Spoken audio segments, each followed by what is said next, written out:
Nah, Bapak Ibu udah baca buku Anisa ya, surah 4 yang topik-topiknya banyak berkaitan dengan perempuan ya. Juga ada beberapa yang kontroversial ya, bahkan sampai sekarang dan bahkan di Indonesia ya. Yang satu terkait poligami, yang satu terkait dengan memukul istri gitu ya. Dan jadi bisa sangat kontroversial ya. Dan pergulatan tafsirnya ya, itu sebenarnya dihadapi juga di dalam berbagai kelompok agama, terutama yang mengacu kepada teks kitab suci ya, karena teks kitab suci itu sering muncul di dalam konteks masyarakat tertentu ya, tetapi kan konteks masyarakat itu bergeser ya, sehingga bagaimana kita menyikapi tafsirnya begitu ya di zamannya modern ini supaya aplikasi itu jadi relevan ya, itu kan permasalahan umumnya begitu ya.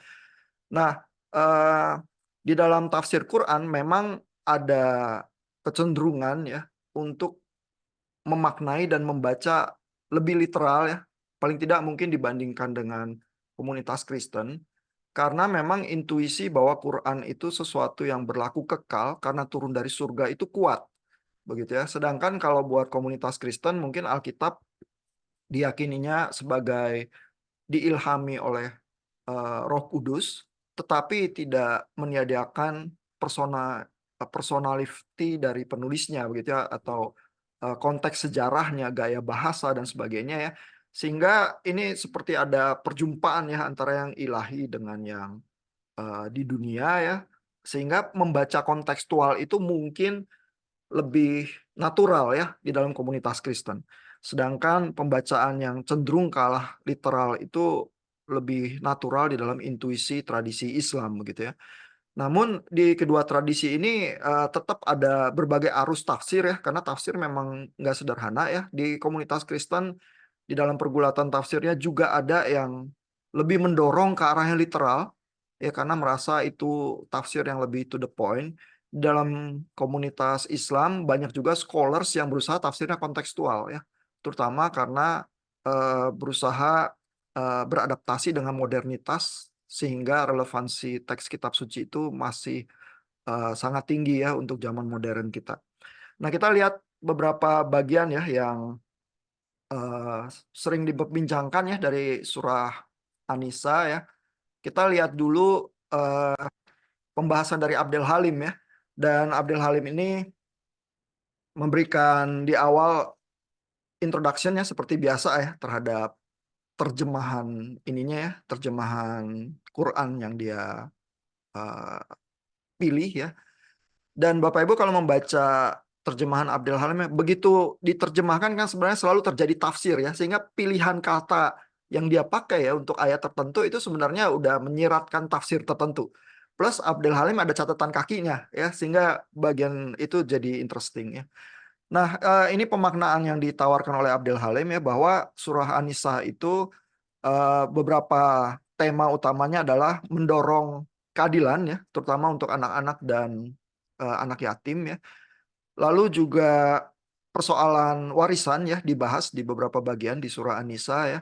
Ini juga dorongan utamanya ke arah keadilan begitu ya. Dan Bapak Ibu bisa membayangkan di dalam masyarakat pramodern, di dalam masyarakat kuno, di mana budayanya patriarki ya, wanita itu cenderung tidak masuk hitungan ya, karena wanita adalah propertinya laki-laki. Lalu wanita harusnya di dalam kondisi yang demikian ya nggak boleh dapat warisan ya. Semua akses kepada ekonomi itu lewat laki-laki ya, wanita nggak masuk hitungan gitu ya. Sehingga kalau tiba-tiba dapat warisan ya, ini dorongannya juga adalah keadilan. Kalau gitu wanita dikasih juga dong begitu ya. Nah, lalu di beberapa bagian di kitab ini juga ada persoalan ketegangan ya antara komunitas Muslim dengan komunitas berkitab lainnya ya, dengan people of the book. Ini berarti dengan kalangan Yahudi dan Kristen ya. Lalu yang lain topiknya adalah dorongan untuk memperhatikan yang lemah dan yang tidak berdaya begitu ya. Ini termasuk dari awal perhatian kepada anak-anak, wanita dan anak yatim gitu ya. Nah, di dalam seluruh konteks tematik ini ya, muncul Anisa ayat 3 ini nih ya, yang kalimatnya bisa kontroversial karena terkait poligami ya. Pertanyaannya selalu jadi poligami boleh atau enggak ya? Lalu jumlahnya berapa? Begitu ya. Itu permasalahan yang dihadapi di masyarakat ya. Banyak Muslim scholars wanita di Indonesia yang progresif ya, itu berusaha mendorong tafsir yang menegasi poligami. Nah, masalahnya di undang-undang pernikahan kita tetap memang masih memberikan ruangan tuh untuk poligami, walaupun dengan berbagai syarat ya, yang sesuai dengan aturan agama Islam juga dan tafsirnya begitu ya. Nah, kita baca dulu ya bagaimana Abdul Halim menyikapi ayat ini ya. Anisa ayat 3, if you fear that you will not deal fairly with orphan girls ya, you may marry whichever other women seem good to you, 2, 3, or 4 ya. Masalahnya di sini ada angka ya yang tertera ya. 2, 3, atau 4. If you fear that you cannot be equitable to them, then marry only one. Or your slaves. That is more likely to make you avoid bias begitu ya. Nah, langsung ya ada persoalan tafsir macam-macam nih di sini. Jadi ayat ini muncul dalam konteks persoalan keadilan untuk gadis yang yatim piatu begitu ya. Jadi bukan persoalan to the point boleh nggak punya istri dan istrinya berapa ya. Jadi bukan itu ya. Justru jumlah istri dan sebagainya itu persoalan sampingan sebenarnya ya. Sehingga di sini ada catatan kaki nih dari Abdul Halim, catatan kaki C ya, di situ dibilang in pre-Islamic Arabia, some guardians of orphan girls used to marry them in order to take their property. Ya, jadi kalau ada gadis yang yatim gitu ya, kan perempuan nggak boleh ya dapat warisannya. Sehingga kalau dia dinikahi, harta yang attached di keluarganya itu nanti jadi milik suaminya. Sehingga ada praktek-praktek yang menikahi gadis yatim demi mendapatkan hartanya. Begitu ya, ini penjelasannya Abdul Halim nih di sini begitu ya. Sehingga dengan demikian ya, persoalannya yang sentral dan yang fokus utama adalah persoalan itu ya, jangan mengeksploitasi gadis yatim semata-mata karena di masyarakat aturannya patriarki terus demi harta mereka ya. Jadi supaya nggak eksploitasi gimana ya, kalau gitu inilah nikahlah dengan wanita yang lain ya. Nah, kata yang lain ini ya, other women ya, ini sebenarnya katanya nggak ada ya, sehingga dikasih tafsir ini dalam kurung gitu ya, terus dikasih catatan kaki juga, dan catatan kaki ini dibilang adalah umum ya untuk diterima bahwa di sini ada kata other women begitu ya. Tampaknya ini ada komplikasi pilihan-pilihan tafsir juga ya, sehingga butuh diberi catatan kaki ya. Tapi menurut Abdul Halim ini bacaan yang wajar dan normal diterima ya. Jadi other women ini maksudnya mungkin bukan gadis yatimnya ya, dan boleh berapa, 2, 3, atau 4 ya. Nah, tapi terus ada syarat lagi yang lain. Kalau kamu tidak bisa berlaku adil ya, ini equitable ya, itu kata yang dipilih oleh Abdul Halim ya. Jadi dari equal ya. Jadi Abdul Halim tidak memilih kata justice atau apa ya, tapi equitable ya. Kalau nggak bisa equitable, maka dikalah hanya dengan satu saja atau budak ya. Nah, ini ada catatan kakinya lagi ya.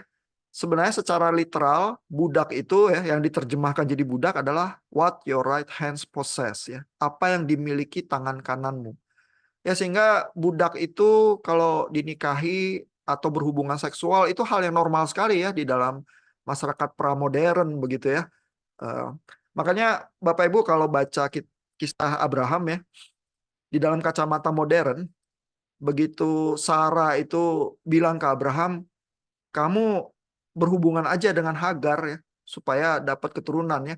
Itu di dalam sensitivitas zaman kuno itu nggak apa-apa karena budak itu ya milik tuannya begitu ya, sehingga boleh juga berhubungan seksual loh, itu kan sudah milik yang sah dari tuannya ya, sama seperti istri sebenarnya begitu ya. Nah, tapi di dalam sensitivitas modern nggak bisa ya, ini Sarah ini apakah menyuruh Abraham berzinah begitu ya. Nah, tapi kan kalau Bapak Ibu baca Perjanjian Lama nggak ada isu perzinahan Abraham, itu nggak ada. Ya, sehingga di dalam masyarakat zaman kuno ya atau pramodern itu tuh diterima. Ya. Nah, kalau Bapak Ibu baca sejarah yang tidak begitu jauh dari kita ya, perbudakan itu sebenarnya dihapuskan nggak begitu lama ya. Jadi setelah zaman modern di Amerika masih bangsa kulit hitam itu yang diimpor ya dari Afrika ke Amerika dijadikan budak sebagai pekerja murah begitu ya untuk ladang orang-orang Kristen yang ada di Amerika ya. Bapak Ibu harus bayangin ini yang memperbudak kebanyakan orang Kristen di Amerika. Ya, dan orang Kristen di daerah Bible Belt itu di Amerika Selatan yang kaya raya, punya banyak perkebunan dan sebagainya ya. Dan kemungkinan besar memanfaatkan tafsir kitab suci ya untuk mengkonfirmasi perbudakan yang mereka jalani. Begitu ya, bahwa putih itu lebih suci, lebih tinggi ininya apa derajatnya dibanding yang hitam dan sebagainya begitu ya. Nah, jadi Bapak Ibu bisa bayangkan ya di dalam kisah-kisah lama itu ya, kalau ada pendeta berkulit putih, dia habis khotbah di gereja ya, terus dia pulang ke rumah langsung dia bersetubuh sama budaknya yang berkulit hitam. Begitu ya, dan itu tidak menimbulkan semacam apa dilema etika apapun karena di dalam dunia yang patriarki dan mempraktekkan perbudakan itu nggak apa-apa ya. Tetapi buat kita itu langsung melanggar sensitivitas kita. Even perbudakan juga udah begitu ya di zaman modern ini eh, dianggap sebagai satu kejahatan gitu ya. Nah, tapi kembali ya di zaman kuno perbudakan itu kan adalah semacam instrumen untuk di masyarakat juga ya. Jadi kalau orang nggak bisa bayar utang gitu misalnya ya, kalau di zaman modern di pengadilan terus masuk penjara. Tapi di dunia kuno kan nggak ada mekanisme yang semacam itu ya. Jadi yang diterima oleh masyarakat adalah kamu jadi budak untuk membayar hutang itu karena kamu nggak sanggup bayar gitu misalnya. Jadi itu semacam katup pengaman juga di dalam masyarakat kuno gitu ya. Sehingga katakanlah Paulus ya, walaupun bilang di kitab Galatia ya, Galatia 2 ya, bahwa di dalam Kristus itu tidak ada lagi laki-laki, perempuan, budak, orang merdeka, Yunani dan Yahudi ya. Tetapi dia tidak insist untuk menghapus perbudakan. Ya karena di dalam zaman kuno itu mungkin nggak terbayangkan ya bisa keluar dari sistem itu karena sistem itu bagian dari mekanisme di dalam masyarakat ya. Tapi Paulus memang treating budak itu berbeda ya karena iman dia di dalam Kristus itu eh, membuat dia yakin bahwa kehidupan itu harus berbeda ya dihidupinya begitu ya, tapi merubah pola di masyarakat itu sesuatu yang butuh pergeseran yang drastis ya, yang sampai zaman modern kita ini aja belum begitu jauh dari zaman modern kita perbudakan itu masih ada ya, dan problem di zaman modern kita ini secara kontemporer termasuk masih human trafficking ya, yang di beberapa bagian di dunia itu masih juga dipraktekannya dan menjadi masalah gitu ya. Nah, jadi tafsir itu mengalami ketegangan ya karena ayat-ayat kitab suci muncul dari konteks masyarakat di zaman pramodern tiba-tiba berbenturan dengan realitas zaman modernnya, lalu kita terpaksa melakukan tafsirnya lagi begitu ya. Nah, lalu tapi bagaimana ya tafsir terhadap poligami itu ya? Dan pertanyaan Pak Edric misalnya di texting adalah, kalau gitu di budaya matriarkal ya, misalnya di Sumatera Barat ya, apakah poligami terus jadi boleh atau jadi tidak boleh gitu ya? Karena kan kebalikan ya mungkin daripada budaya yang patriarki gitu ya. Itu pertanyaan-pertanyaan yang interesting gitu ya sebenarnya ya. Nah, kalau kita lihat apa Abdel Halim sih, Abdel Halim nggak menyajikan banyak tafsir yang eksplisit ya, tapi kita selalu bisa mengacu ke Quran Web ID ya, untuk kita bisa lihat tafsirnya. Namun ini saya mau menunjukkan satu artikel populer ya soal poligami ya yang beredar di Indonesia juga ya. Kita beruntung karena kalau tinggalnya di Indonesia eh, kita bisa ya mendapatkan banyak tafsir yang beredar di masyarakat ya, terus bagaimana menghidupinya ya. Ini artikel belum begitu lama dari Detik tahun 2023 Januari ya, 3 syarat poligami dalam Islam para suami harus tahu ya. Jadi pembahasannya biasanya adalah poligami itu boleh ya, tapi dipenuhi dengan syarat-syarat ya, sehingga melakukannya sebenarnya tidak mudah ya. Jadi Allah mengizinkan poligami namun harus sesuai dengan syarat-syarat yang telah ditentukan. Jika tidak berdasar pada syarat, maka dikhawatirkan banyak orang yang sewenang-wenang melakukan poligami tersebut. Ya, jadi secara tradisi Islam ya, eh, sikapnya lebih ke arah poligami itu harus terbuka kemungkinannya ya, supaya Islam bisa diaplikasikan dengan penuh, tetapi harus dipenuhi syarat-syaratnya ya, sehingga dibuat susah ya. Di dalam undang-undang pernikahan juga gitu ya, technically secara resmi harus ada izin dari istri baru boleh begitu ya.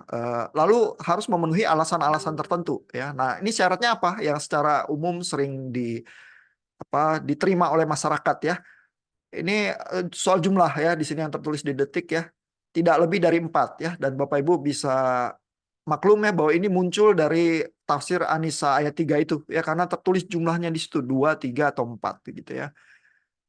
Eh, dan ini juga membacanya jadi ini ya, jadi penuh pergulatan tafsir ya. Buat penafsir-penafsir yang cenderung progresif ya akan bilang, dulu sebelum ada ayat Quran itu ya, jumlah istri itu nggak ada batasnya ya, mau menikah poligami berapa terserah gitu ya, sehingga nuansa ayat itu adalah pembatasan, nggak boleh lu lebih dari 4 ya, 2, 3 atau 4 saja ya, itu yang boleh ya, karena di zaman yang sebelumnya nggak ada batas ya, terserah. Itu kan haknya laki-laki begitu ya. Kalau mengumpulkan properti kan juga nggak dibatasin begitu ya. Nah, demikian juga dengan istri ya. Jadi di situ bisa ada nuansa pembatasan ya. Tetapi di dalam masyarakat atau komunitas yang cenderung monogamis modern ya, itu dianggap sebagai bacaan yang lebih permisif begitu ya. Oh, kalau gitu boleh poligami, bukan cuma 2, boleh 4 gitu ya. Nah, jadi gimana bacanya ya, itu juga menampilkan nuansa tertentu yang bisa bisa ada perbedaan gitu ya. Nah, kita lihat lagi ya artikel di Detik itu, syaratnya tadi 4 gitu ya, tidak lebih dari 4 ya. Lalu urusan nafkah tiap istri harus terpenuhi. Nah, nafkah ini juga punya konotasi-konotasi ya. Lalu di sini yang dimaksud katanya berupa makanan, minuman, pakaian, tempat tinggal, dan kebutuhan semacamnya ya. Tapi secara koloquial nafkah itu termasuk juga hubungan seksual gitu ya, dipahaminya begitu ya. Nah, jadi harus dipenuhi semuanya ya. Kalau mau punya istri 4 ya, jadi biasanya orang kaya kali ya, yang bisa menafkahi istrinya begitu ya. Sehingga kalau Bapak Ibu baca di Perjanjian Lama kan juga gitu ya. Abraham itu kan patriark ya, punya banyak ternak dan sebagainya karena diberkahi Tuhan begitu ya, sehingga dia kalau ada istrinya Sarah dan punya budak yang disetubuhi juga yaitu Hagar ya, itu jadi masuk akal ya karena dia sanggup ya, dia kan patriark begitu ya, laki-laki terhormat yang punya harta kekayaan begitu ya. Kalau Bapak Ibu baca di Perjanjian Lama juga Daud dan Salomo juga punya banyak istri ya, sebagian karena pernikahan politik ya, supaya kalau kerajaan tetangga itu jadi keluarga tidak saling menyerang ya, bisa menghindari perang ya. Demikian juga Muhammad ya di Jazirah Arab ya, di mana terjadi peperangan-peperangan suku, pernikahan politik itu jadi menjamin perdamaian sebenarnya. Begitu ya, karena sekarang jadi satu keluarga begitu ya. Nah, tetapi juga di dalam zaman pramodern, kalau seorang laki-laki itu terpandang punya harta, punya kemampuan ya, itu jadi bisa dimaklumi untuk poligami begitu ya, diterima begitu ya, karena bisa menafkahi itu istilahnya ya. Nah, lalu yang ketiga syaratnya adalah berlaku adil ya, dan berlaku adil ini juga jadi bisa ada dorongan tafsir ya, yang kalau misalnya dorongan itu ke arah yang lebih monogamis ya, maka tafsirnya bisa berbunyi seperti ini. Ya jelaslah seorang laki-laki itu tidak bisa bersikap adil kalau istrinya 2, 3 atau 4. Sehingga sebenarnya ayat ini ya dorongannya adalah monogami. Kalau dipahami betul ya syarat-syaratnya gitu ya. Karena bagaimana laki-laki itu bisa adil gitu ya, kan nggak bisa gitu ya. Dan ada ayat Quran lain yang secara eksplisit bilang begitu ya, sehingga ayat ini kalau dipahami seperti pembatasan ya, maka Dengan kata lain, yang ideal adalah monogami. Kalau kamu poligami terus 2, 3 atau 4 itu diberikan kesempatan tapi bukan yang ideal. Ya, kalau mau sangat ideal ya monogami, karena dengan demikian kamu menghindari masalah ini untuk bersikap adil terhadap para istri. Ya. Nah, jadi seperti itu tuh tafsir modern kita yang diterima masyarakat ya, dan itu dari artikel yang masih sangat kontemporer ya, dari Detik di tahun 2023 gitu ya. Nah, kita bisa lihat juga dari Quran Web ID ya, tafsir Kemenak. Ini kita lihat ya dari An-Nisa ayat 3 itu tadi yang kita baca ya.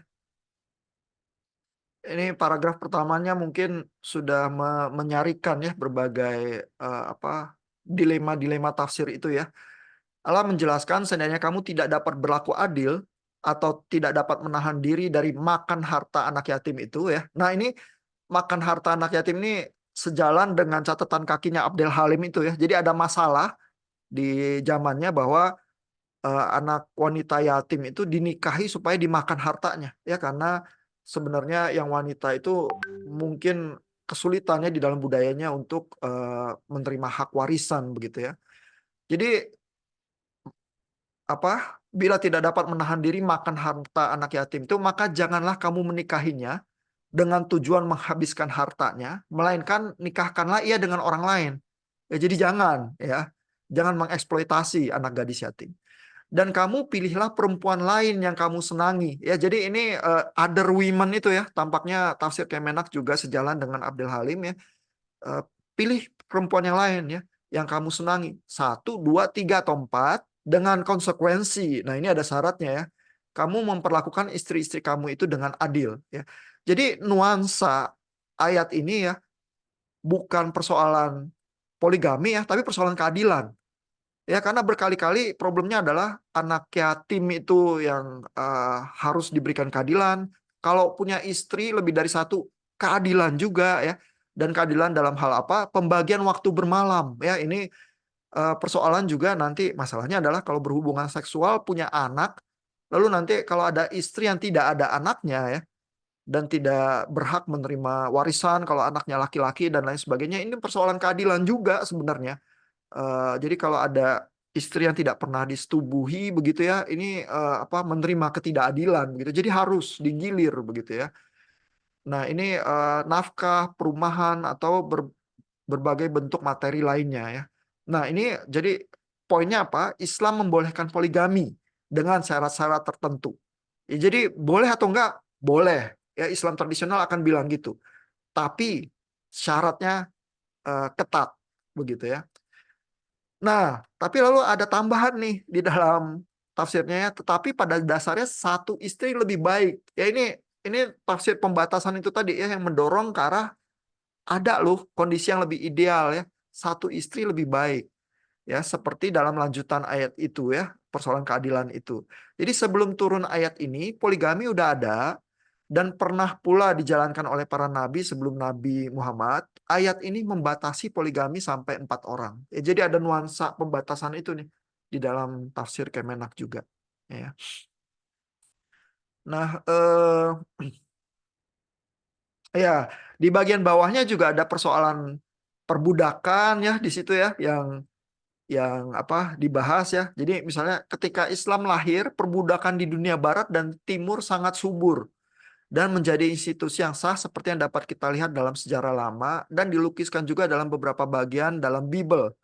Ya, orang merdeka dapat menjadi budak hanya karena tak dapat membayar hutang, mencuri, sangat miskin, budak Yahudi dan bukan Yahudi statusnya berbeda dan sebagainya begitu ya. Jadi ini kembali ya, kalau orang merasa ayat ini punya eh, problematika ya, maka tafsir ini menunjukkan ya bahwa masyarakat kuno ini sebenarnya berfungsi dengan kriteria norma yang berbeda ya, termasuk perbudakan ya, sehingga poligami ini juga di dalam konteks yang semacam itu ya sebenarnya membatasi penyelewengan atau ketidaksempurnaan yang memang inherent di dalam masyarakat kuno begitu sebenarnya ya. Karena ya Bapak Ibu bisa bayangkan juga di dalam masyarakat yang sangat patriarki ya, terus wanita nggak punya hak-hak ya, dan selalu dianggap sebagai properti ayahnya atau suaminya ya. Maka kalau wanita itu nggak bersuami ya, dia jadi menghadapi bahaya yang sangat besar. Ya karena nanti dia dibunuh siapapun, diperkosa siapapun, nggak ada yang melindungi gitu, karena nggak ada suaminya dan nggak ada ayahnya gitu. Terus nggak bisa menerima harta warisan, nggak bisa punya hak-hak begitu ya. Jadi sangat berbahaya. Ya dan Bapak Ibu bisa bayangkan di dalam situasi peperangan di Jazirah Arab misalnya banyak yang menjadi janda. Ya kalau suaminya meninggal misalnya. Ya sehingga kalau di dalam konteks peperangan kuno suaminya meninggal lalu istrinya diambil ya sebagai istri kedua, ketiga dan seterusnya itu sebenarnya bentuk perlindungan ya terhadap yang wanita. Itu karena sekarang ada yang bertanggung jawab terhadap dia. Sementara kalau dia nggak ada laki-laki di dalam kehidupannya dia langsung menghadapi banyak bahaya begitu ya. Nah, konteks yang seperti itu nggak atau sulit dipahami ya oleh orang modern zaman sekarang ya sehingga kita tuh cenderung melihat ayat-ayat yang muncul dari konteks kuno itu di dalam nuansa cahaya yang sangat negatif ya tapi makanya tafsir ini berusaha mengembalikan pemahaman itu ya terhadap budaya kuno juga begitu ya. Nah, tapi ada ayat-ayat ada tafsir yang semacam ini yang memang benar rumah tangga yang baik dan harmonis dapat diwujudkan oleh pernikahan monogami ya. Jadi persetujuan juga di dalam tafsir Kemenak bahwa yang baik itu monogami loh. Gitu ya. Adanya poligami dalam rumah tangga dapat menimbulkan banyak hal yang dapat mengganggu ketentraman rumah tangga. Nah, ini juga dikonfirmasi begitu ya. Sehingga kelihatan juga walaupun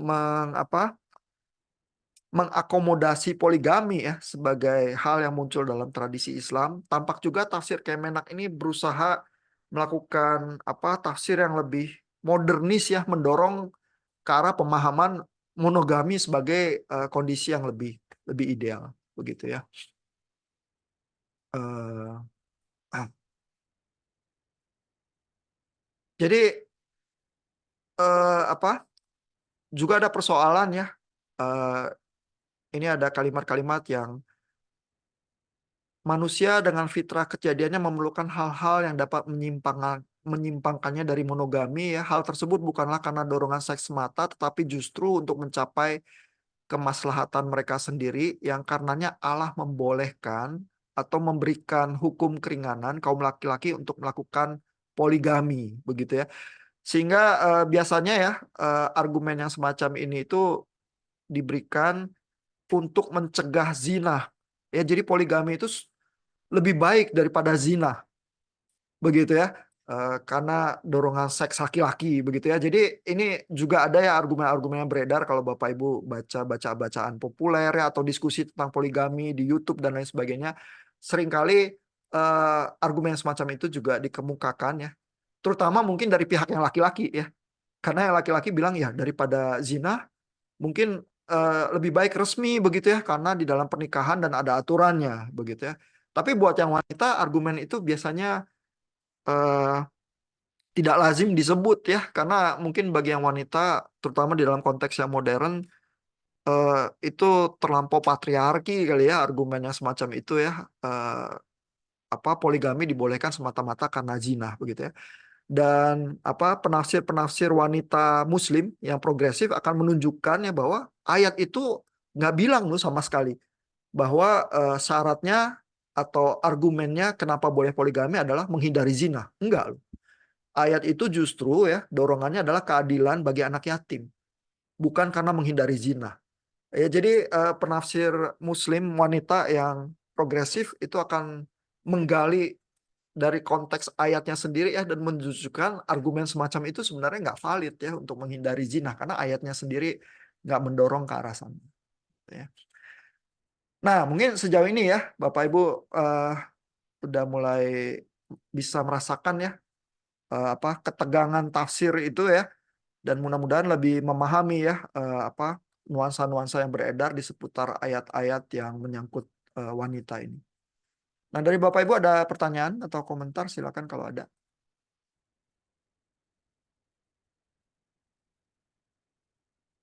Ini pertanyaannya Pak Edric ya yang di texting ya. Cukup menarik ya. Jadi kita coba lihat ya ada satu artikel di Detik ya. Kalau di Sumatera Barat yang matrilineal ya atau matriarkal gimana jadi ya? Terus ini ada kasus, belum begitu lama juga tahun 2021 ya, ada wakil bupati di Sumatera Barat mengajukan izin poligami ke pengadilan. Dan pengadilan harus memproses ya, karena kan undang-undang pernikahan di kita ada ya pasal itu ya yang memang boleh ada poligami dengan syarat-syarat tertentu ya. Walaupun banyak cendekiawan Islam yang wanita itu berusaha menghilangkan pasal itu ya supaya eh, monogami saja begitu ya, tapi sampai sekarang belum berhasil sih. Ya karena misalnya dari partai-partai yang bernuansa Islami ya seperti PKS selalu mendorong ke arah pemahaman bahwa eh, bagian pasal itu harus tersedia supaya Islam bisa dipraktekkan secara konsekuen gitu ya, sehingga usaha-usaha dari Muslim scholars wanita yang progresif itu sampai sekarang masih belum berhasil gitu ya. Nah ini tapi kasusnya di Sumatera Baratnya yang ditanyakan oleh Pak Edric ya. Eh, Wakil Bupati itu mengajukan ya permohonan tersebut dinyatakan gugur oleh majelis hakim ya. Jadi paling tidak di Sumatera Barat digugurkan oleh hakim begitu ya. Nah, terus kita coba lihat ya, karena di artikel ini ada ininya, ada alasannya ya. Kenapa alasannya minta poligami gitu ya? Biasanya alasan yang normal ya adalah eh, yang mungkin istri itu jadi mengizinkannya adalah kalau istri itu sakit, tidak bisa berhubungan seksual ya, atau istri itu tidak mempunyai anak ya. Sering itu juga muncul dalam kasus-kasus tertentu. Nah, dalam kasus ini gimana begitu ya? Nah, ini ya pemohon mengajukan izin poligami karena merasakan bahwa menikah dengan dua istri tersebut adalah kebutuhan. Pemohon selalu bekerja keluar daerah dengan intensitas tinggi ya. Jadi wakil bupatinya sering keluar daerah. Apabila pemohon tidak menikah dengan dua istri, pemohon khawatir untuk terjebak dalam perbuatan yang dilarang agama atau zina. Ya, jadi ini kembali nuansa menghindari zina ya, lebih baik poligami ya. Ini muncul bahkan dalam kasus yang diajukan ke pengadilan. Ya, jadi ini pemohon sejak 2007 sudah mulai berbisnis dan alhamdulillah bisnis tersebut bertumbuh, tapi jadi sering eh, ke berbagai daerah ya, sehingga akhirnya mengajukan permohonan untuk poligami begitu ya.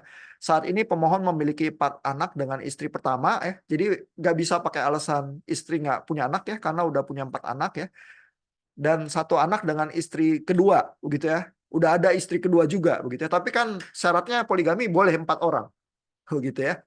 Nah, tapi terus ditolak ya, sehingga alasan penolakannya kenapa ya? Apakah dengan dalil-dalil agama juga begitu ya?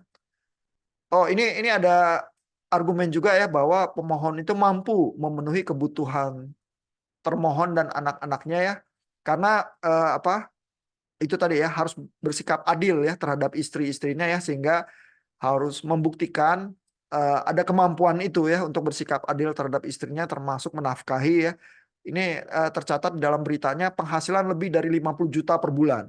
Ya, jadi Bapak Ibu harus bayangkan kalau mau poligami ya inilah paling tidak di kasus pengadilan ini gajinya lebih dari 50 juta dulu lah begitu ya. Kalau enggak ya jangan begitu ya. Itu masuk di dalam argumennya. Lalu apa putusan ini ya? Putusan hakim ya. Permohonannya gugur ya. Tetapi alasannya adalah pemohon tidak pernah hadir ke pengadilan tanpa halangan yang sah gitu ya. Karena jarang hadir ya, terus digugurkan begitu ya. Nah, tapi apakah karena di Sumatera Barat ya ada tendensi yang lebih matriarkal ya, menganggap poligami cenderung lebih tidak diterima ya. Tapi buktinya si bupatinya ini udah tampaknya menurut beritanya ada 2 istri ya. Cuma begitu dia mau menikah lagi itu aja yang digugurkan ya, demi alasan prosedural gitu ya. Nah, tapi ada kasus permohonan ini memperlihatkan juga bahwa secara umum, secara tradisional Islam, poligami itu diterima sehingga bisa maju ke pengadilan. Tinggal di pengadilan itu diproses ya sesuai undang-undang, diterima atau enggak. Di dalam hal ini permohonan ini digugurkan ya oleh majelis hakim. Ya. Mudah-mudahan menjawab sedikit pertanyaan Pak Edric.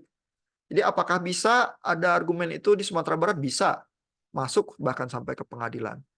Cuma dalam kasus ini pengadilannya menolak. Gitu. Nah, ada pertanyaan dari Bapak Ibu? Komentar? Pertama dari yang wanita kali ya. Karena kalau buat yang laki-laki, Ah, terserahlah mau poligami atau monogami, boleh-boleh aja. Pak Hengki tadi buka mic. Silakan, Pak. Titis, titis. Oh, Bu Titis.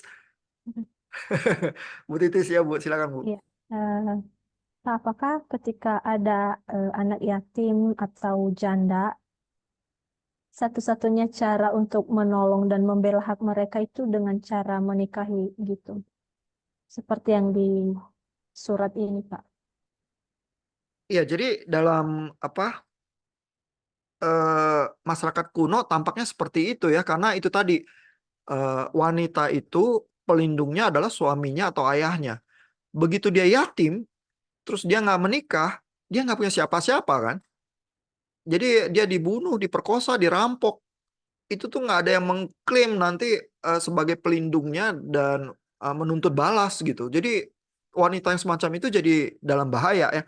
Makanya di dalam tafsir Kemenak yang kita baca tadi ya, itu kan ini ya apa eh, arahannya adalah kamu jangan makan harta gadis yatim itu ya, tapi biarlah dia menikah dengan yang lain, yang mungkin laki-laki yang dia cintai gitu. Tapi bukan jangan menikah gitu ya. Dia harus menikah juga sebagai solusinya. Karena kalau nggak menikah sendirian, nggak punya ayah, nggak punya suami, dia dalam bahaya. Tapi mentang-mentang kamu kaya atau apa ya, terus kamu mau makan hartanya, kamu nikahin ya gadis yatim itu. Jangan begitu, kata ayat Quran itu. Biarlah dia menikah dengan yang lain. Kamu nikah aja sama wanita lain yang kamu inginkan ya, boleh satu, boleh dua, boleh tiga, boleh empat gitu. Tapi jangan main eksploitasi anak yatim itu. Ya, jadi kalau pertanyaannya apakah solusinya pernikahan di dalam dunia pramodern tampaknya begitu tuh.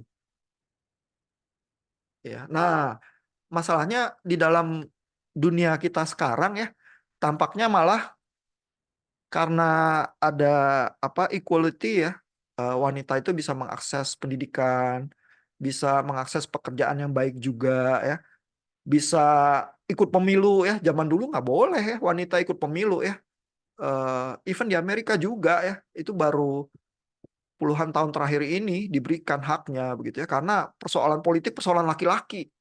Ya kan kalau Bapak Ibu baca Amsal ya, Amsal 31 soal istri yang baik, wanita yang baik itu ya mengurus rumah tangga, suaminya duduk di gerbang kota ya berbicara dan dihormati oleh banyak orang. Gitu ya. Jadi urusan publik ya, bukan urusan wanita. Wanita nggak punya hak publik. Gitu ya. Nah, masalahnya kalau zaman sekarang tiba-tiba wanita itu bisa punya akses ke fasilitas publik ya, termasuk pendidikan, politik dan sebagainya begitu ya. Wanita jangan-jangan lebih untung memilih nggak menikah ya, karena laki-laki itu kadang ini ya punya tendensi-tendensi yang apa merugikan wanita ya di dalam pernikahan, menindas, KDRT dan lain sebagainya gitu ya. Terus wanita kalau bisa mandiri ya udah nggak usah menikah aja gitu ya di dalam dunia modern ini. Jangan-jangan ada pergeseran itu juga ya sehingga yang menunda pernikahan dan lain sebagainya karena akses ke masyarakat lebih luas juga tampaknya muncul ya di dalam tendensi masyarakat modern juga gitu. Ya. Bahkan ya Bapak Ibu kalau lihat ya, ini yang interesting ya, di negara-negara di mana gay marriage itu boleh ya, misalnya di UK ya mulai tahun 2013 itu jadi legal ya, atau di Amerika ya. Kalau Bapak Ibu cermati ya, gay marriage itu antara yang laki-laki dan yang wanita, paling tidak angka-angka di UK ya setiap tahun, mulai dari tahun 2014 sampai tahun 2020-an ya, yang banyak itu wanita, bukan laki-laki. Ya, laki-laki juga ada lah ya. Jumlahnya mungkin sekitar 3.000, 4.000 setahun gitu ya. Tapi yang wanita itu cenderung setiap tahun lebih banyak daripada yang laki-laki. Bisa jadi kan, itu sebabnya sih bisa kita perdebatkan ya. Apakah jumlah wanita memang secara populasi di dunia memang lebih banyak, di UK juga begitu ya. Eh, tapi mungkin populasi yang homoseksual ya, secara umum mungkin 2% atau 3%. Karena gay marriage itu di tempat-tempat yang sudah legal juga sekitar itu sih. 2% atau 3% saja begitu ya. Di Amerika juga gitu ya tendensinya ya. Jadi mayoritas pernikahan tetap heteroseksual ya. Jadi logika negara-negara itu memberikan izin untuk gay marriage ya biasanya adalah civil rights. Jadi hak-hak yang diberikan kepada pernikahan tidak lagi diskriminatif ya terhadap orang yang orientasi seksualnya berbeda begitu ya. Nah, tapi dari segi jumlah 2 atau 3%, Cuma yang wanita memang tendensinya lebih tinggi daripada yang laki-laki. Tentu yang menjadi pertanyaan, apakah karena populasi wanita memang cenderung lebih banyak ya, atau secara insentif sosial wanita menikahi wanita lebih menguntungkan karena kalau menikahi laki-laki terus cenderung patriarki, nanti wanitanya cenderung ditindas ya oleh yang laki-laki gitu misalnya ya. Nah, jadi ada apa? Perenungan-perenungan yang menarik ya begitu masuk ke dunia modern, ternyata masyarakat kita ada pergeseran-pergeseran juga gitu. Mudah-mudahan menjawab pertanyaan Bu Titis. Ya, tapi di masyarakat kuno tidak ada pertanyaan solusinya pernikahan kalau buat gadis yang seorang diri. Ada pertanyaan lagi atau komentar? Dari laki-laki juga boleh ya. Karena Kalau mau tanya, iya, silakan Pak Hegi. kalau saya nggak salah tangkap tadi penjelasan Pak Ilhan bahwa di Islam diperbolehkan poligami, salah satunya itu eh, untuk melindungi yatim ya kalau nggak salah. Ya, ayatnya begitu Pak. Nah, iya, em, saya coba memahamin kalau mungkin itu konteksnya mungkin lagi perang mungkin masa lalu mungkin ya saya asumsi kayak gitu. Nah, Betul Pak. saya jadi teringat dengan satu kenalan Pak. Em, jadi beliau itu waktu itu umur sekitar 45. Em, saya waktu itu umur 40-an ya atau belum 40 ya. Jadi dia udah beristri Pak. Muslim, udah beristri, pengusaha di daerah. Terus tiba-tiba saya dengar dia menikah dengan eh, anak gadis umur 17,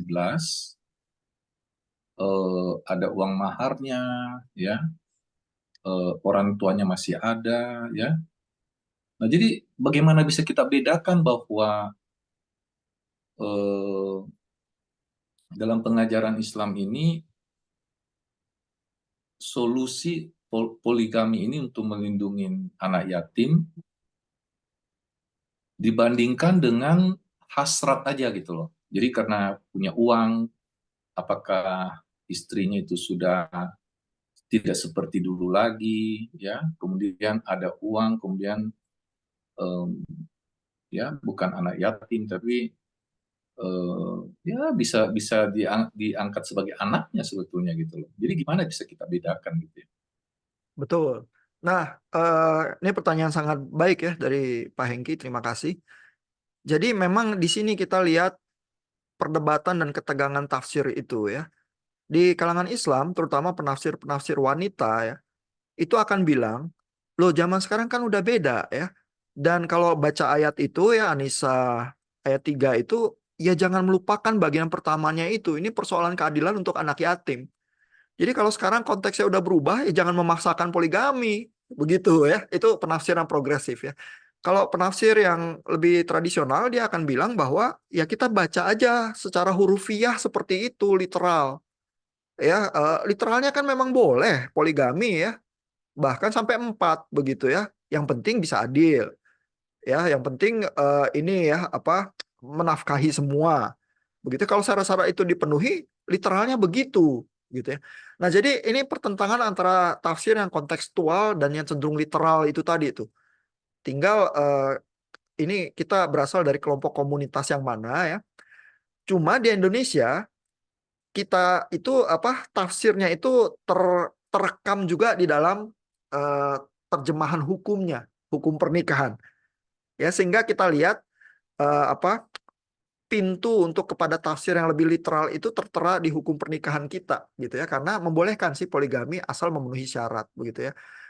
Dan di tafsir hukum kita itu tidak mendorong untuk melihat konteksnya anak yatim dan lain sebagainya begitu ya, untuk pembacaan Quran yang lebih kontekstual gitu. Itu biasanya dari penafsir-penafsir wanita progresif itu.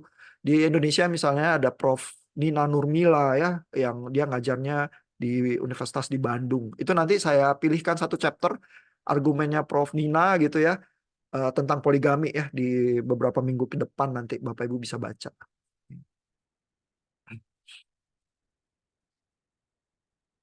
Ya, jadi bagaimana bisa dibedakan ya, tergantung gaya tafsirnya si Pak Hengki ya jadinya.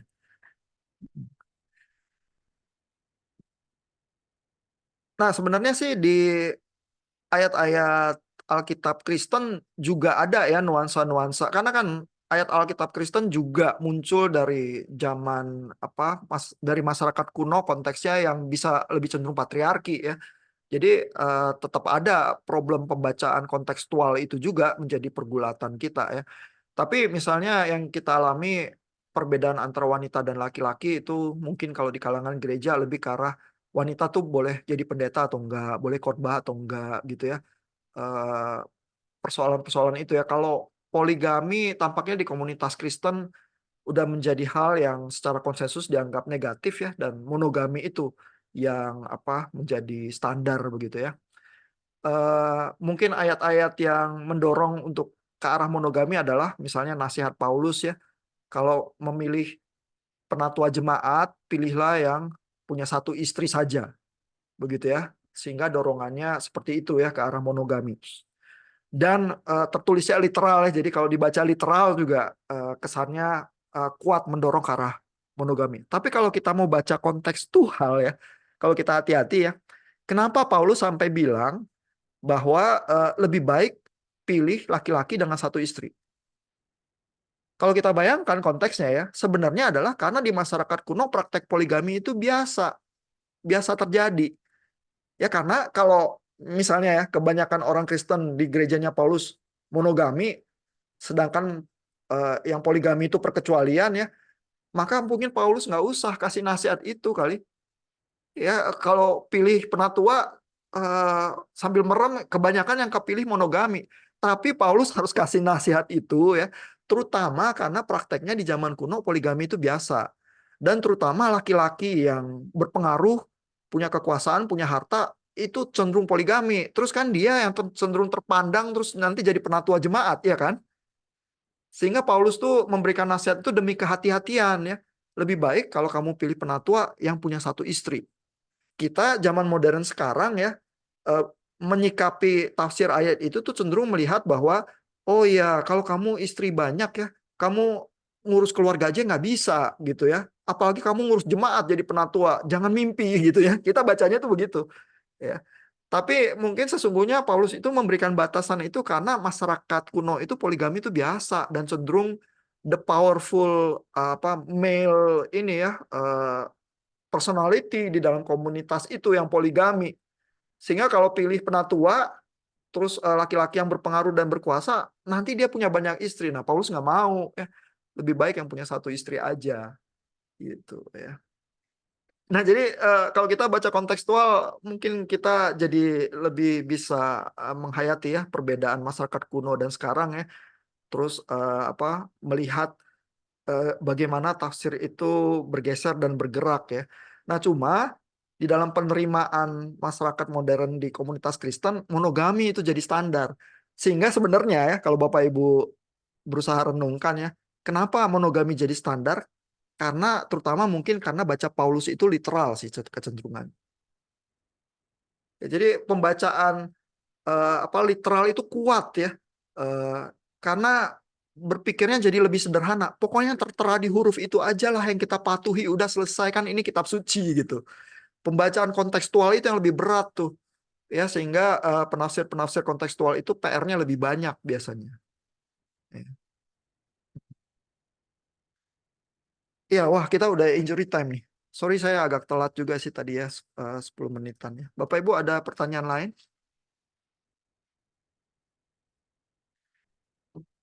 Ya, ayat satunya lagi ya soal memukul istri mungkin kita harus bahas lain kali ya. Tapi beberapa minggu ke depan, terutama nanti 2 minggu habis libur minggu depan kan kita berdebat ayat ini lagi ya tampaknya ya. Karena klaimnya kelompok Pak Aidrik itu menyangkut ayat-ayat dari Anissa ini ya.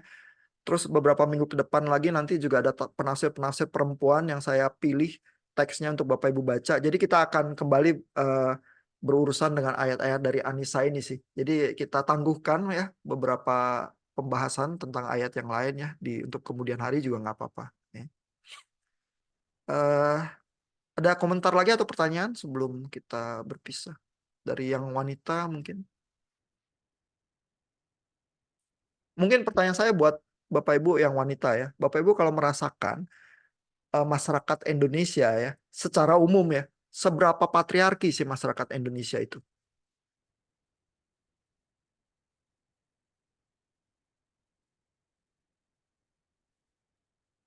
Baik di dalam komunitas Kristen ataupun di luar ya, di masyarakat yang lebih umum. Kita tuh cenderung patriarki atau cenderung egaliter?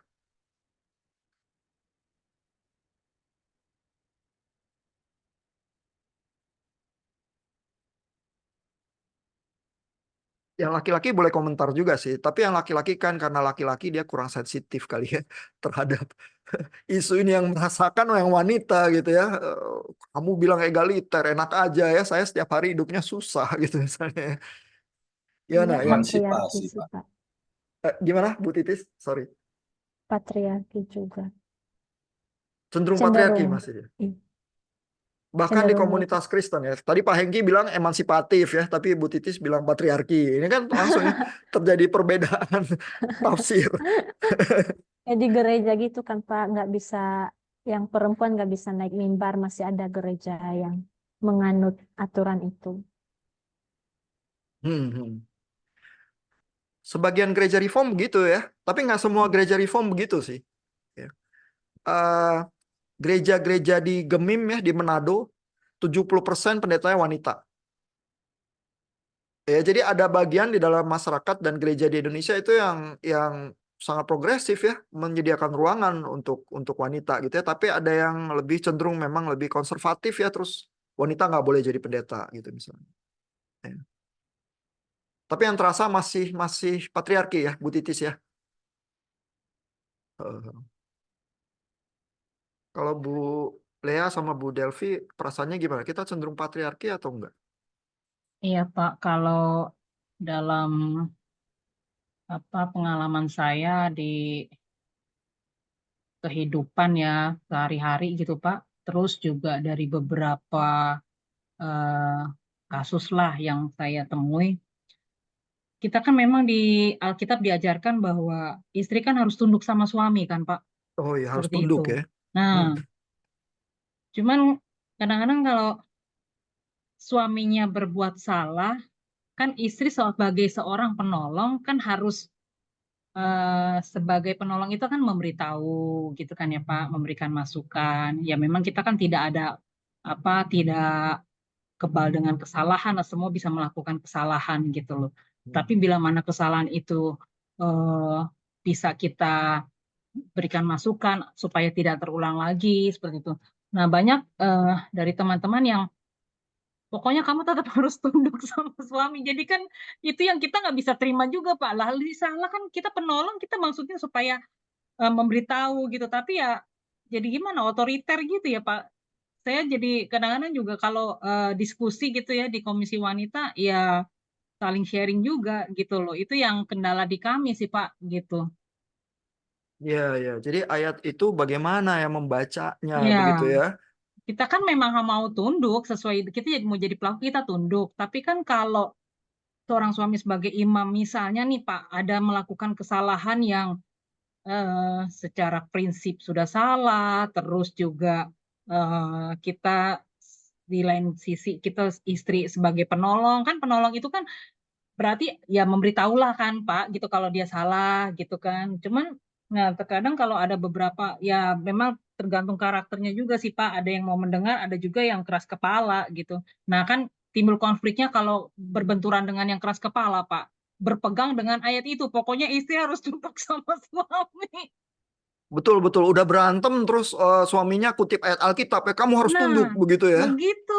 Itu Waduh. yang jadi memang apa ya Pak ya itu realita sih Pak gitu loh. Iya, ya. Seperti Makanya itu. nggak heran ya wanita-wanita Kristen nggak mau ya menikah ya gitu ya. Ya, ya banyak hal lah sih Pak gitu loh. Banyak hal ya kalau berbicara memang udah berbicara suami istri, rumah tangga itu kompleksitasnya tinggi Pak gitu loh. Iya, Seperti iya. itu. Nah, gimana nih buat bapak-bapak yang laki-laki ya mendengar komentar Bu Lea dan ini Bu Lea udah cukup berpengalaman melihat kehidupan ya dari berbagai sisi. Terus bapak-bapak mungkin cenderung ada yang lebih muda juga. Gimana nanti kalau cari pacar gitu, yang bisa tunduk atau yang enggak? Pak, tergantung sudah menikah atau belum menikah. Kalau sebelum menikah itu woman's first gitu, Pak. Tapi kalau sudah menikah, ya nggak tahu deh dia gimana tuh. Nah, ini kalau udah menikah jadi realistis ya Pak Hengki ya. Kalau belum menikah, woman's first ya. Tapi ayat firman Tuhan itu bagus, Pak. Oke. Jadi memang Tuhan itu kan ciptakan Adam dulu baru Hawa. Jadi Hawa itu kan sebagai penolong. Tapi kan ayat firman Tuhan itu mengingatkan bukan hanya tunduk titik kan. Nah setelah itu kan kasihilah istrimu. Nah pertanyaannya kalau tidak dikasihi boleh nanduk nggak? Jangan nunduk, boleh nanduk nggak? Itu nggak tahu tuh. Kembali lagi ke dapur mas. Iya, bukan tunduk tapi tanduk ya. Ya, sebenarnya ya. Jadi ayat-ayat itu juga punya apa? Ini Pak Nando bilang sekarang ada istilah perempuan alfa ya. Bu Titis bilang perempuan perkasa ya. Jadi ayat-ayat itu juga punya ruangan tafsir ya. Sebenarnya kalau kita mau baca ya, eh, Paulus itu cukup emansipatif ya di ayat-ayat itu. Kenapa?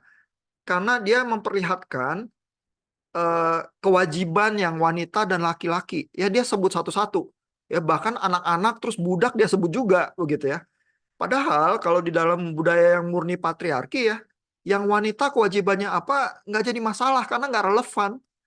Disebut pun nggak perlu begitu ya. Misalnya kalau Bapak Ibu ya ingat yang dari Matius ya, itu kan audiensnya memang patriarki, Matiusnya juga cenderung patriarki gitu ya. Suami boleh menceraikan istri, suami tidak boleh menceraikan istri kecuali karena zina. Ya, tapi dari sisi istri nggak ada ya perintahnya karena istri irrelevan ya. Nah kalau Paulus kelihatan dia beda. Dia nyebut istri harus apa, terus suami harus apa, terus suami lebih berat ya harus mengasihi istri seperti Kristus mengasihi jemaat ya gimana caranya itu gitu ya sampai mati juga nggak sanggup gitu ya. Nah tapi disebut dua-duanya ya sehingga Paulus tuh ya kalau di telinga orang Yahudi ya terlalu emansipasi ini Paulus, nggak usah nyebut-nyebut wanita karena wanita irrelevan gitu.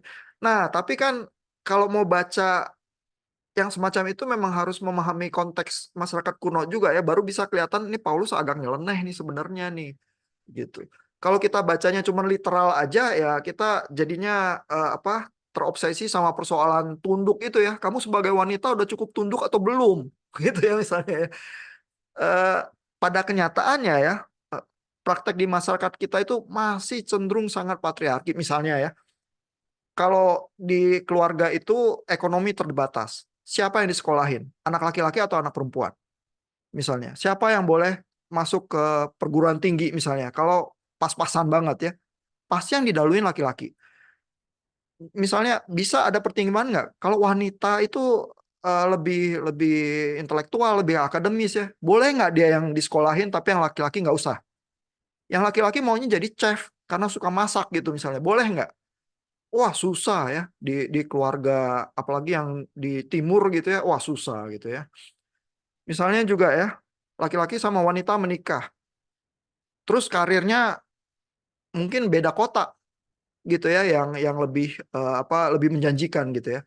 Nah istri ikut suami atau suami ikut istri. Di dalam desakan masyarakat komunitas yang patriarki pasti istrinya dipaksa ikut suami.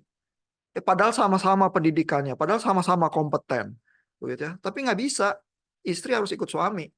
Ya, apalagi kalau aturannya misalnya adalah habis misalnya cuti hamil atau apa job itu bisa nggak pasti lagi. Ya udah suami aja lah yang menentukan karir gitu. Jadi tekanan-tekanan di masyarakat itu cenderung memang tetap masih mengutamakan laki-laki sih. Ya suka atau tidak suka realitas ekonomi kita aja patriarki gitu seringnya. Ya, sehingga diperlukan sebenarnya ya semacam sensitivitas itu juga untuk laki-laki ya memahami struggle feminisme itu juga sih. Dan saya sih secara pribadi meyakini ya kalau laki-laki dan wanita sama-sama lebih feminis ya, maka yang diuntungkan adalah sama-sama. Karena dengan demikian kontribusi wanita buat kebaikan masyarakat, kebaikan keluarga dan lain sebagainya jadi lebih terbuka sih. Karena kalau enggak society kita tuh cenderung nggak berimbang karena menutup pintu ya terhadap salah satu gender. Padahal mungkin yang female itu memang yang lebih perkasa loh. Zaman sekarang itu ya banyak sekali penelitian yang bilang ya bahwa laki-laki itu ada problem. Kalau di sekolah, di akademis, wanita itu lebih strong, lebih gritty ya, lebih tekun dan lain sebagainya. Dan yang menentukan biasanya ketekunan, bukan kepintaran intelektual begitu aja gitu. Karena kalau yang tekun, lama-lama dia jadi skillful juga, lama-lama dia menguasai juga. Sedangkan kalau yang laki-laki, masyarakat tuh menerima dan mengampuni. Oh, dia bad boys, dia fine gitu ya, agak bandel nggak apa-apa, tapi wanita nggak boleh. Kan gitu ya, di dalam masyarakat kita juga ada stereotypingnya gitu ya. Sehingga di sekolahan gitu ya, wanita yang matang duluan, terus wanita yang bisa lebih perform gitu ya. Laki-laki ini agak terancam sebenarnya gitu ya. Sehingga wanita itu lebih perkasa ya, di dalam dunia yang membuka peran untuk wanita ya. Jadi di satu sisi ya laki-laki memang harus memberikan peluang ya supaya kontribusi itu berimbang ya. Tapi laki-laki juga harus aware ya terhadap problematika dirinya sendiri juga ya, sehingga juga bisa lebih compete ya, lebih gritty, lebih tekun dan sebagainya ya. Tidak hanya mengkonfirmasi stereotyping yang ada di masyarakat ya, terus menikmati ya, terus jadi berandal gitu misalnya ya, karena simply masyarakat itu menerima gitu. Dan Bapak Ibu perhatikan ya, di dalam budaya-budaya yang sangat mengunggulkan laki-laki ya, misalnya Korea Selatan ya, eh, atau Chinese tradition yang dari daratan gitu kan, dulu kan ada peraturan cuma boleh punya anak satu kan. Itu akibatnya adalah kalau ada anak perempuan yang lahir ya, bisa langsung ditenggelamkan. Kenapa? Karena di dalam budaya yang patriarki, anak laki-laki yang menjanjikan gitu. Jadi banyak itu apa anak-anak perempuan yang dibuang itu diambil sama misionaris ya, dipelihara gitu, karena budayanya kayak gitu di Tiongkok daratan ya, karena peraturan regulasi pemerintah juga itu ya. Sehingga di dalam budaya yang kayak gitu ya, yang memberikan tempat yang sangat spesial untuk yang laki-laki, anak laki-laki itu jadi berandalan, jadi manja, jadi nggak bisa bersaing ya. Yang perempuan itu yang tough gitu ya, yang jadi hebat sebenarnya gitu ya. Ya di sisi lain mungkin itu keadilan Tuhan begitu ya. Tetapi kita perlu ya mengembangkan teologi ya yang membuat masyarakat kita jadi lebih baik juga sih. Itu tugasnya seminarian. Ya. Nah, kita udah terlalu jauh masuk ke injury time. Thank you Bapak Ibu untuk komentar dan pertanyaannya ya. Mudah-mudahan meninggalkan perenungan ya untuk pembacaan ayat-ayat Quran selanjutnya ya, dan tafsir-tafsir yang minggu-minggu berikutnya nanti Bapak Ibu masih cermati juga. Ya. Thank you, kita sampai di sini.